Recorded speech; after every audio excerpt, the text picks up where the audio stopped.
भ्रष्टाचार की गाड़ी चल रही है, तेज बुलेट ट्रेन चल रही है, भ्रष्टाचार की गाड़ी। अरे भारतीय जनता पार्टी, आप नाम लेने के लिए शर्म आनी चाहिए। ये तो भ्रष्ट जनता की पार्टी हो गई है, भ्रष्ट जनता पार्टी। ये सब जोश देखकर कुछ लोगों के होश तो जरूर उड़ गए होंगे और उड़ने भी चाहिए। क्या है हिंदू राष्ट्र? मणिपुर जो जल रहा है, यही अपना हिंदू राष्ट्र है। ये आए हैं अपने प्राइम मिनिस्टर ऑफ इंडिया, जो रिप्रेजेंट कर रहे इंडियन मुजाहिदीन आतंकवादियों को। ऐसे होता है? तो कहाँ गई आपकी हिम्मत? क्यों नहीं कर रहे हिम्मत? मणिपुर भी मैंने कहा ना कि वहां शांति करनी है तो भेजो ना ईडी इनकम टैक्स सीबीआई को, भेज दो। वापस आते ही कि देखो इतने सारे वहां के जो लोग हैं दंगा फसाद करने वाले, सारे बीजेपी में ले लो, मणिपुर शांत हो जाएगा। फिर अपना देश अपने हाथ से गया, इन नालायक लोगों के हाथ में जाएगा, तानाशाहों के हाथ में जाएगा। राष्ट्रपति महिला है, वो भी आदिवासी है, क्या कर रही है? शर्म आनी चाहिए। सुनो द्रौपदी, शस्त्र उठा लो, अब गोविंद ना आएंगे। छोड़ो मेहंदी, खड्ग संभालो, मस्तक सब बिक जाएंगे। 50 को के एकदम ओके।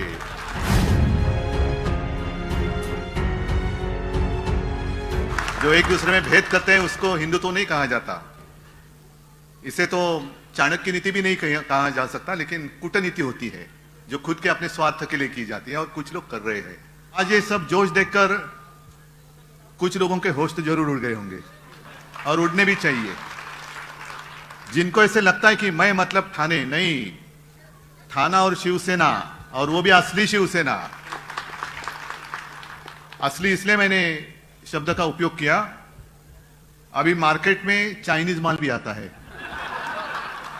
सिर्फ माल ही नहीं, अपने भगवान की मूर्तियां भी आती थी, अब भी आती है या नहीं पता नहीं, लेकिन उसी को हम भगवान समझकर पूजा करते हैं। ऐसे कुछ चाइनीज लोग, बनावट, बोगस, गद्दार, वो अपने आप को समझते कि मैं शिवसेना से भी ऊपर हूं। नहीं, इतने ऊपर तो नहीं जा सकते। अगर उससे ऊपर जाना है तो जाएगा तो वापस नहीं आएगा।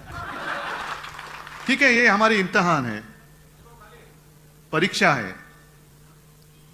चुनौती तो आती रहती है, लेकिन मैं चुनौती को कभी चुनौती नहीं मानता। चुनौती को मैं भी एक अपॉर्चुनिटी मानता हूं। आप सब बोलेंगे अरे ये तो क्या, इसका होश ठिकाने पे है क्या? इतनी चुनौती है तो भी ये आसानी से कह रहा है। हूं बिल्कुल। परीक्षा तब भी होती है जब कठिन समय आता है। जो भी लड़ने के वक्त साथ रहते हैं वही असली साथी होते हैं, वही असली सैनिक रहते हैं। जैसे आप मेरे सामने बैठे थे, कुछ भी कोई भी देने जो बात आपने कही ना, 50 खोके 50 खोके एकदम ओके। अरे जिस सरकार का जन्म ही खोके में से हुआ है तो वो क्या हमें न्याय दे दे? मैंने कभी, मेरे भी आवाज सुनाई दी, मैंने भी मुख्यमंत्री पद की शपथ ली थी, और उसमें संविधान के आधार पर मैंने ली थी, और उसमें मैंने कहा था ये शपथ कि मैं किसी के साथ भेदभाव नहीं करूंगा, भेद नहीं करूंगा। आपस में लड़ाई क्यों करनी है?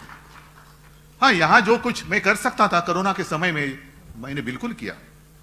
और इसलिए मैं हमेशा कहता हूं ये मेरा सौभाग्य है जो और किसी के नसीब में नहीं है। महाराष्ट्र की जनता मुझे अपने एक परिवार का सदस्य मानती है, मेरा सौभाग्य है। और इसमें सारे लोग आए, हिंदू तो ही है, क्या आप लोग हिंदू नहीं है?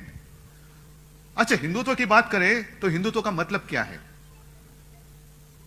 मैं कांग्रेस के साथ गया, हाँ गया, खुलेआम गया। आधी रात में जाकर चोरी छुपे मीटिंग नहीं की। पहले एक सवाल मैं उनसे पूछना चाहता हूं कि हमें कांग्रेस के साथ जाने के लिए मजबूर किसने किया? और बीजेपी को ऐसे लगा था जैसे ये लोग गए ना गले में एक बेल्ट बांध के। नहीं, मेरे गले में पट्टा, हाँ ऑपरेशन हुआ इसलिए वो कॉलर पहननी पड़ती है, लेकिन वैसे पट्टे बांधने वाला आज तक कोई पैदा नहीं हुआ है और ना ही होगा। क्योंकि बाला साहब का खून मेरे रग में है, रगों में खून है उनका। मैं कभी लाचार नहीं हो जाऊंगा या कभी गुलाम नहीं हो जाऊंगा। मैं झुकूंगा जरूर, लेकिन वो झुकूंगा आप सारे लोग जो मेरे हिंदू लोग हैं, सारे लोग मेरे अपने हैं, उनके सामने मैं जरूर झुकूंगा, लेकिन इनके सामने नहीं। मैं तानाशाही को कभी बर्दाश्त नहीं करूंगा। महाविकास आघाडीच्या सभा झाल्या होत्या ना आपल्या, सारे गोर गरीब लोग तिकडे आली होती, सब जाति के सब सारे लोग थे। इन लोगों ने क्या किया, जो बेवकूफ नकली हिंदू है उन्होंने क्या किया, दुसरे दिन जाकर उसमें गोमूत्र शिंपडलं। का? अपवित्र झाले। माणसासारखी माणसं जमलेली त्यांना तुम्ही अपवित्र मानता? ये कौन सा हिंदुत्व है? जो हमारा हिंदुत्व है वो हृदय में राम और हाथ में काम, ऐसा हमारा हिंदुत्व है। लेकिन इंसान में जो भेद करते हैं, पवित्र अपवित्र, इनका हिंदुत्व झूठा है, और इनके हिंदुत्व का जो झूठा नकाब है वो हमें खींचना है, वो हमें आपल्याला तो मुखोटा फाड़ून काढायचा है। क्या है हिंदू राष्ट्र? मणिपुर जो जल रहा है यही अपना हिंदू राष्ट्र है। आप सारे लोग बीच में एक जैसे मैं जब मुख्यमंत्री था तो हनुमान चालीसा। अरे जिस हनुमान ने एक सीता के लिए पूरे लंका का दहन किया, सीता हरण हुआ इसलिए रामायण हुआ, द्रौपदी का वस्त्र हरण हो गया इसलिए महाभारत हो गया। दुख की बात तो यही है कि जब द्रौपदी का वस्त्र हरण हो रहा था तो धृतराष्ट्र बैठे थे वहां राजा, लेकिन उनकी तो दृष्टि नहीं थी, दृष्टिहीन थी। आज की सरकार वहां जो बैठी है वो क्या धृतराष्ट्र है? अपने ही देश में मणिपुर में 2 महिलाओं के साथ जो किया गया वो तो सिर्फ वीडियो सामने आए इसलिए पता चला। वहां के मुख्यमंत्री कहते हैं ये ऐसी चीजें तो, ऐसी घटना तो बहुत हुई है। शर्म आनी चाहिए, शर्म आनी चाहिए। राष्ट्रपति महिला है, वो भी आदिवासी है, क्या कर रही है? मैं महामहिम राष्ट्रपति जी से पूछना चाहता हूं, राष्ट्रपति महोदया, आप जिस देश के राष्ट्रपति हो उस देश में महिलाओं की इज्जत हर चौराहे पर लूटी जा रही है, आपको कुछ संवेदना नहीं है? वहां की राज्यपाल महिला है, कुछ कर नहीं रही। अरे हमारे यहां जो राज्यपाल थे कैसे मस्ती करते थे, भेजो उनको वहां पे। मंदिर खोलो, ये खोलो, वो खोलो। क्या इतना आसान था क्या वो कोरोना का संकट? लेकिन ऐसे राज्यपाल वहां क्यों नहीं भेजते? और मैंने तो कहा था कि जैसे जिस वक्त हमने इंडिया पूरे, मैं विरोधी विपक्ष की एकजुट नहीं मानता, जितने सारे देश प्रेमी हैं उन सारे लोगों की जो एकजुट हुई है उसका नाम हमने दिया इंडिया। तो इंडिया की भी आलोचना हमारे प्रधानमंत्री जी ने की, उसकी तुलना उन्होंने इंडियन मुजाहिदीन। तो प्रधानमंत्री जी 1-2 दिन में यहां महाराष्ट्र में आने वाले हैं, गद्दारों के साथ बैठने वाले हैं, जिनके ऊपर भ्रष्टाचार के आरोप किए उनका सत्कार करने वाले हैं। यही हमारा हिंदुत्व है।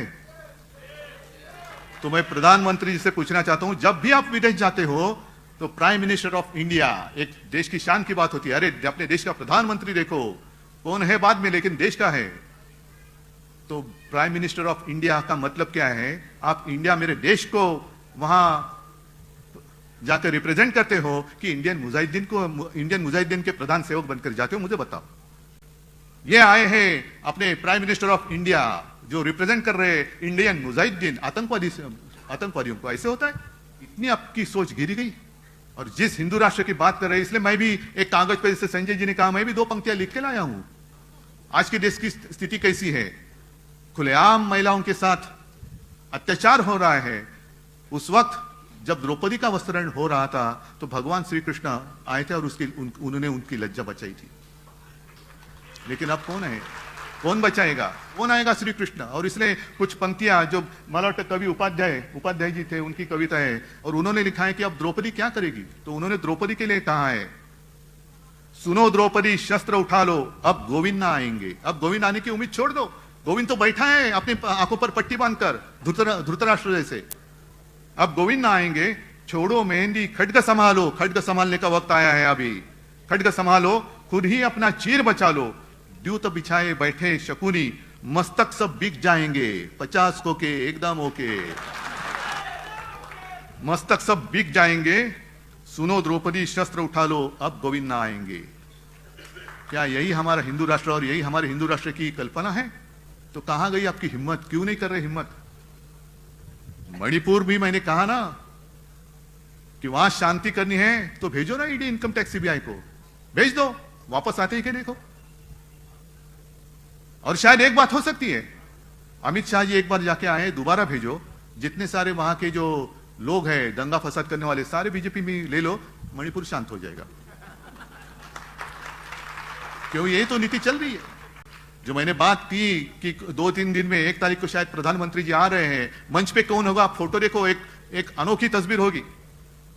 अगल बगल में कौन है? मैं भ्रष्टाचार को खत्म करूंगा। करो ना, करो। लेकिन जिनके ऊपर आपने आरोप लगाए 70,000 करोड़ के भ्रष्टाचार के, उन्हीं को लेकर आपने महाराष्ट्र की सरकार जो शिवसेना तोड़कर आपने बनाई थी, मजबूत थी, तो भी और मजबूत करने के लिए उनको तोड़ा। क्यों? और कोई मिला नहीं आपको?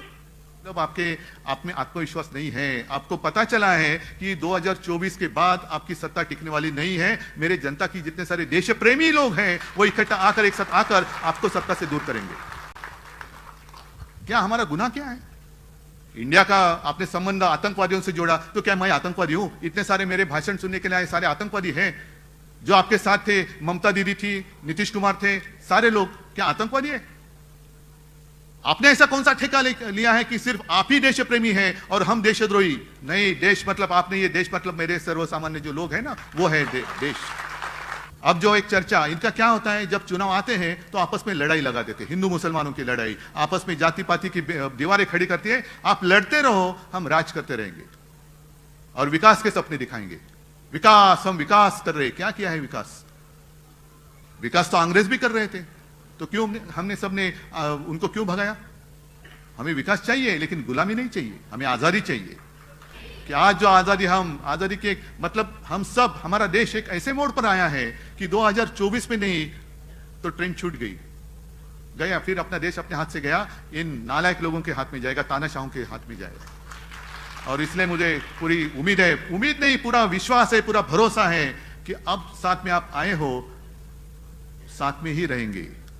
भले कितनी करनी है कोशिश करने दो, लेकिन हमारी जो एकता है उसको हम टूटने फूटने नहीं देंगे और मेरे भारत माता को हम आजाद ही रखेंगे। यही हम शपथ लेते हैं।